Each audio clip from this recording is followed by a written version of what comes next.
चलो दोस्तों, आज के इस नए टेस्ट का पहला सवाल देखते हैं आपकी तैयारी कितनी पक्की है। सवाल है, जक्स्टाग्लोमेरुलर उपकरण का मुख्य कार्य क्या है?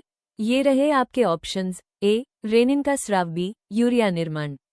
सी, एडीएच का निर्माण। डी, एल्डोस्टेरोन का निर्माण। इसका सही जवाब है ऑप्शन ए, रेनिन का स्राव। याद रखना, जब हमारे शरीर में ब्लड प्रेशर या ग्लोमेरुलर फिल्ट्रेशन रेट कम होता है तो ये जक्स्टाग्लोमेरुलर उपकरण रेनिन नाम का हार्मोन छोड़कर उसे वापस नॉर्मल करता है। सवाल नंबर 2, जो हमारे किडनी के फिल्टर करने की स्पीड से जुड़ा है। सवाल है, ग्लोमेरुलर निस्यंदन दर यानी जीएफआर सामान्यतः कितनी होती है? आपके ऑप्शन स्क्रीन पर। A, 50 milliliters per minute. B, 75 milliliters per minute. C, 125। D, 250 milliliters per minute. इसका सही जवाब है ऑप्शन सी, 125। हमारी दोनों किडनियां मिलकर हर 1 मिनट में लगभग 125 मिलीलीटर खून को छान देती हैं, यानी पूरे दिन में करीब 180 लीटर। तीसरे सवाल पर आते हैं, जो शरीर में पानी की बचत करने वाले हार्मोन से जुड़ा है। सवाल है, नेफ्रॉन के किस भाग में जल का पुनः अवशोषण एडीएच हार्मोन द्वारा नियंत्रित होता है? ये रहे ऑप्शंस। ए, पीसीटीबी, हेनले लूप। सी, बोमन कैप्सूल। या डी, डीसीटी एवं संग्रह नलिका। इसका करेक्ट आंसर है ऑप्शन डी, डीसीटी एवं संग्रह नलिका। जब शरीर में पानी की कमी होती है तो एडीएच हार्मोन नेफ्रॉन के आखिरी हिस्से यानी डीसीटी और कलेक्टिंग डक्ट से पानी को वापस सोख लेता है। अगला सवाल है, वृक्क मज्जा यानी रीनल मेडुला की उच्च परासरणता बनाए रखने में कौन सी संरचना सहायक होती है? आपके ऑप्शंस हैं। ए, वासा रेक्टा। बी, जक्स्टाग्लोमेरुलर कोशिकाएं। सी, बोमन कैप्सूल। D, glomerulus. इसका सही जवाब है ऑप्शन ए, वासा रेक्टा और हेनले लूप मिलकर किडनी के अंदरूनी मज्जा वाले भाग में नमक का बैलेंस बनाए रखते हैं ताकि गाढ़ा मूत्र बन सके। पांचवां सवाल, यूरिया चक्र मुख्यतः कहाँ संपन्न होता है? ये रहे ऑप्शंस। ए, वृक्क में। बी, यकृत में। सी, प्लीहा में। डी, अग्न्याशय में। इसका सही आंसर है ऑप्शन बी, यकृत यानी लिवर में। याद रखिएगा, कई लोग सोचते हैं कि यूरिया किडनी में बनता है, पर असल में जहरीली अमोनिया को यूरिया में बदलने का काम हमारा लीवर करता है, किडनी तो बस उसे छानती है। अगला सवाल देखते हैं, नेफ्रॉन के किस भाग में ग्लूकोज का लगभग पूर्ण पुनः अवशोषण होता है? ऑप्शंस आपके सामने। ए, डीसीटीबी, पीसीटीसी, हेनले लूप। डी, संग्रह नलिका। इसका बिल्कुल सही जवाब है ऑप्शन बी, पीसीटी। नेफ्रॉन का शुरुआती हिस्सा यानी पीसीटी इतना एक्टिव होता है कि वो छने हुए द्रव में से 100% ग्लूकोज और अमीनो एसिड को वापस खून में खींच लेता है। अगला प्रश्न है, हेनले लूप की अवरोही भुजा डिसेंडिंग लिम्ब किसके लिए अधिक पारगम्य होती है? ऑप्शंस ये रहे। A, sodium plus. B, potassium plus. C, जल। D, urea. इसका सही जवाब है ऑप्शन सी, यानी जल। हेनले लूप की नीचे जाने वाली नली सिर्फ पानी को बाहर निकलने देती है, नमक या इलेक्ट्रोलाइट्स को नहीं।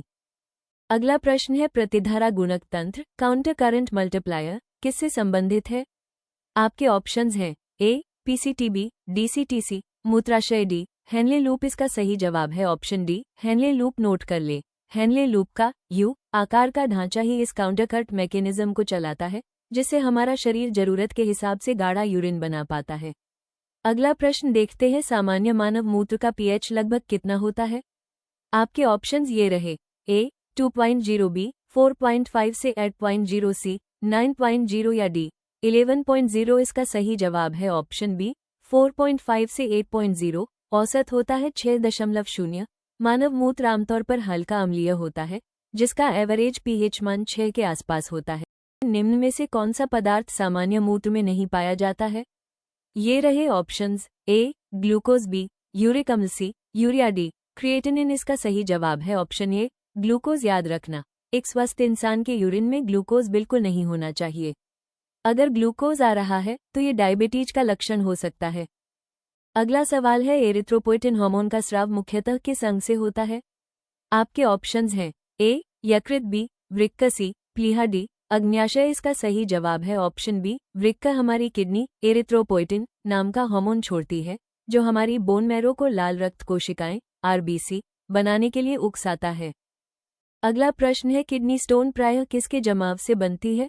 ऑप्शंस आपके सामने हैं। A, sodium chloride. B, calcium oxalate. C, glucose. D, urea. इसका सही जवाब है ऑप्शन बी, कैल्शियम ऑक्सलेट। जब हमारे यूरिन में कैल्शियम और ऑक्सलेट की मात्रा बहुत बढ़ जाती है तो वे आपस में क्रिस्टल बना लेते हैं, जिसे हम किडनी की पथरी कहते हैं। नेक्स्ट क्वेश्चन देखते हैं, प्रतिधारा विनिमय तंत्र काउंटर करंट एक्सचेंज किस संरचना से संबंधित है? आपके ऑप्शंस ये रहे। ए, पीसीटीबी, DCTC, वासा रेक्टा डी, ग्लोमेरुलस इसका सही जवाब है ऑप्शन सी, वासा रेक्टा। ध्यान रखिएगा, काउंटरकर्ट, मल्टीप्लायर, हेनले लूप से जुड़ा है, लेकिन काउंटरकर्ट, एक्सचेंज, वासा रेक्टा की ब्लड कैपिलरीज में होता है। 14वां सवाल, शरीर के वाटरमैन यानी एंटी डायूरेटिक हार्मोन ADH के बारे में। सवाल है, ADH का मुख्य कार्य क्या है? आपके ऑप्शंस हैं ए, सोडियम उत्सर्जन बढ़ाना, बी, जल पुनः अवशोषण बढ़ाना, सी, ग्लूकोज पुनः अवशोषण बढ़ाना, या डी, यूरिया निर्माण बढ़ाना। इसका सही जवाब है ऑप्शन बी, जल पुनः अवशोषण बढ़ाना। ये हार्मोन हमारी किडनी को यूरिन में से पानी बचाने का ऑर्डर देता है ताकि शरीर में डिहाइड्रेशन या पानी की कमी न हो। अगला क्वेश्चन है, यदि GFR ग्लोमेरुलर फिल्ट्रेशन रेट अत्यधिक घट जाए तो उसका क्या परिणाम होगा? ऑप्शन स्क्रीन पर। ए, मूत्र मात्रा बढ़ेगी, बी, रक्तचाप घटेगा, सी, अपशिष्ट पदार्थ रक्त में जमा होंगे, डी, ग्लूकोज का स्तर घटेगा। इसका सही जवाब है ऑप्शन सी, अपशिष्ट पदार्थ रक्त में जमा होंगे। अगर किडनी के छानने की स्पीड GFR एकदम गिर जाएगी तो यूरिया और क्रिएटिनिन जैसे जहरीले कचरे शरीर से बाहर नहीं निकल पाएंगे और खून में जमा होने लगेंगे। 16वां सवाल, देखते हैं कौन सा स्टेटमेंट बिल्कुल परफेक्ट है। सवाल है, निम्न में से कौन सा कथन सही है? आपके ऑप्शंस ये रहे। ए, PCT में पुनः अवशोषण नहीं होता, बी, ग्लोमेरुलस मूत्र का संग्रह करता है, सी, ADH का निर्माण वृक्क में होता है, ये ड, हेनले लूप मूत्र को सांद्र बनाने में सहायक है। इसका सही जवाब है ऑप्शन डी, हेनले लूप मूत्र को सांद्र बनाने में सहायक है। याद रखना, हेनले लूप ही वो मुख्य भाग है जो पानी और नमक का बैलेंस बनाकर यूरिन को गाढ़ा यानी कॉन्सेंट्रेटेड करता है। अगला प्रश्न देखते हैं, पॉडोसाइट कोशिकाएं किस संरचना का भाग होती हैं? ये रहे आपके ऑप्शंस। ए, PCTB, DCTC, बोमन कैप्सूल की आंतरिक परत, डी, हेनले लूप। इसका सही जवाब है ऑप्शन सी, बोमन कैप्सूल की आंतरिक परत। पॉडोसाइट कोशिकाएं पैर जैसी बनावट वाली होती हैं जो बोमन कैप्सूल में बारीक छन्नी फिल्ट्रेशन स्लिट्स बनाती है ताकि खून अच्छे से छन सके। 18वां सवाल, किडनी की छन्नी में कितनी परतें होती हैं? सवाल है, ग्लोमेरुलर निस्यंदन झिल्ली फिल्ट्रेशन मेम्ब्रेन की कितनी परतें होती हैं? ऑप्शंस आपके सामने हैं। ए, 2B, 3C, 4 या डी, 5। इसका सही जवाब है ऑप्शन बी, यानी 3 परतें। खून को पूरी तरह छनने के लिए 3 लेयर से गुजरना पड़ता है, ग्लोमेरुलस की एंडोथीलियम, बेसमेंट मेम्ब्रेन और बोमन कैप्सूल की एपिथीलियम। नेक्स्ट क्वेश्चन है, मैकुला डेंसा कोशिकाएं कहाँ स्थित होती हैं? आपके ऑप्शंस। ए, PCT में, बी, DCT में, सी, संग्रह नलिका में, डी, हेनले लूप में। इसका सही जवाब है ऑप्शन बी, DCT में। DCT नली के शुरुआती हिस्से में मैकुला डेंसा कोशिकाएं होती हैं जो यूरिन में बह रहे नमक NaCl के स्तर पर लगातार नजर रखती हैं। 20वां सवाल, ये बीमारी एग्जाम्स में बहुत ज्यादा पूछी जाती है। सवाल है, यदि ADH हार्मोन का स्राव कम हो जाए तो कौन सी स्थिति उत्पन्न होगी? ऑप्शंस ये रहे। ए, मधुमेह यानी डायबिटीज मेलिटस, बी, डायबिटीज इंसिपिस, सी, ग्लाइकोसूरिया, या डी, अनीमिया। इसका सही जवाब है ऑप्शन बी, डायबिटीज इंसिपिस। जब ADH कम बनता है तो किडनी पानी नहीं सोख पाती, जिससे इंसान को बार बार बहुत ज्यादा यूरिन और बार बार प्यास लगती है। इसे डायबिटीज इंसिपिस कहते हैं। अगला सवाल, देखते हैं निम्न में से कौन सा हार्मोन सोडियम के पुनः अवशोषण को बढ़ाता है? आपके ऑप्शन स्क्रीन पर। ए, इंसुलिन, बी, थायरोक्सिन, सी, एल्डोस्टेरोन, डी, ऑक्सीटोसिन। इसका सही जवाब है ऑप्शन सी, एल्डोस्टेरोन। हमारी एड्रीनल ग्रंथि से निकलने वाला एल्डोस्टेरोन हार्मोन किडनी को सोडियम और पानी वापस सोखने का हुक्म देता है। अगला प्रश्न है, यूरिकोटेलिक जीव मुख्यतः किस रूप में नाइट्रोजनी अपशिष्ट बाहर निकालते हैं? ये रहे ऑप्शंस। ए, अमोनिया, बी, यूरिया, सी, यूरिक अम्ल, या डी, क्रिएटिनिन। इसका सही जवाब है ऑप्शन सी, यूरिक अम्ल। याद रखना, पक्षी और छिपकलियां पानी बचाने के लिए अपने अपशिष्ट को सफेद गाढ़े पेस्ट यानी यूरिक एसिड के रूप में बाहर निकालते हैं। 23वां सवाल, अब खुद इंसानों की बात कर लेते हैं। सवाल, मानव किस प्रकार का उत्सर्जी जीव है?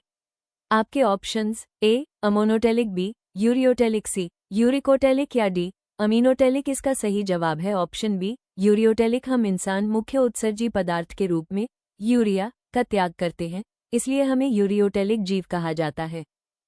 आगे सवाल है, प्रतिधारा गुणक तंत्र का प्रमुख कार्य क्या है? ऑप्शंस ये रहे। ए, रक्त का शुद्धिकरण, बी, मूत्र का निर्माण रोकना, सी, सांद्र मूत्र बनाना, ये ड, RBC निर्माण। इसका सही जवाब है ऑप्शन सी, सांद्र यानी गाढ़ा मूत्र बनाना। इस सिस्टम का एकमात्र काम किडनी के मज्जा वाले भाग में गाढ़ापन बढ़ाना है ताकि पानी को खींचकर गाढ़ा यूरिन बनाया जा सके। 25वां सवाल जो बड़ी प्रोटीन्स के फिल्टर होने से जुड़ा है। सवाल है, निम्न में से कौन सा पदार्थ सामान्यतः ग्लोमेरुलर निस्यंद में नहीं पाया जाता? आपके ऑप्शन स्क्रीन पर। ए ग्लूकोज, बी अमीनो अम्ल, सी प्लाज्मा प्रोटीन या डी लवण। इसका सही जवाब है option C plasma protein. Plasma protein जैसे एल्ब्यूमिन का आकार बहुत बड़ा होता है, इसलिए वे किडनी की छन्नी को पार नहीं कर पाती और खून में ही रह जाती हैं। 26वां सवाल हमारी किडनी के हार्मोनल साइड के बारे में। सवाल है, निम्न में से कौन सा वृक्क का अंतःस्रावी कार्य है?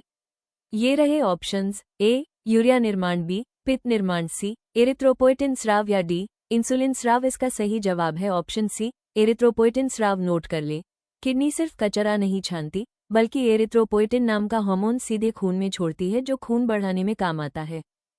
अगला प्रश्न देखते हैं, वृक्क विफलता किडनी फेलियर की स्थिति में रक्त शुद्ध करने की कृत्रिम प्रक्रिया क्या कहलाती है? ऑप्शंस आपके सामने। ए डायलिसिस, बी ट्रांसफ्यूजन, सी ऑस्मोसिस, डी निस्यंदन। इसका सही जवाब है ऑप्शन ए डायलिसिस। डायलिसिस जब दोनों किडनियां फेल हो जाती हैं तो आर्टिफिशियल मशीन कृत्रिम वृक्क की मदद से मरीज के खून को साफ किया जाता है, जिसे डायलिसिस या हीमोडायलिसिस कहते हैं। 28वां सवाल हेनले लूप की वाटरप्रूफ नली के बारे में। सवाल, हेनले लूप की आरोही भुजा असेंडिंग लिम्ब किसके लिए लगभग अपारगम्य होती है? ये रहे options. A sodium, B chloride, C जल या डी यूरिया। इसका सही जवाब है ऑप्शन सी जल। याद रखना, हेनले लूप की ऊपर जाने वाली नली असेंडिंग लिम्ब पूरी तरह वाटरप्रूफ होती है, यानी इसमें से पानी बाहर नहीं निकल सकता, सिर्फ नमक बाहर जाता है। अगला सवाल है, मूत्र का पीला रंग मुख्यतः किस वर्णक के कारण होता है? आपके ऑप्शंस हैं। ए बिलिरुबिन, बी यूरोक्रोम, सी हीमोग्लोबिन, डी मेलेनिन। इसका सही जवाब है ऑप्शन बी यूरोक्रोम। जब हमारे पुराने हीमोग्लोबिन का ब्रेकडाउन होता है तो यूरोक्रोम नाम का केमिकल बनता है, जो यूरिन को हल्का पीला रंग देता है। अगला सवाल है, निम्नलिखित में से कौन सा कथन बिल्कुल सही है? ये रहे आपके ऑप्शंस। ए ग्लोमेरुलस में रक्त निम्न दाब पर होता है, बी पीसीटी में पुनः अवशोषण नहीं होता, सी एडीएच का स्राव अधिवृक्क ग्रंथि से होता है, डी वृक्क शरीर के जल एवं आयनिक संतुलन को नियंत्रित करते हैं। इसका सही जवाब है ऑप्शन डी वृक्क शरीर के जल एवं आयनिक संतुलन को नियंत्रित करते हैं। हमारी किडनी का सबसे बड़ा और मुख्य काम यही है कि वो शरीर में पानी और आयनों का एकदम परफेक्ट बैलेंस बनाए रखे, जिसे ऑस्मोरेगुलेशन भी कहते हैं।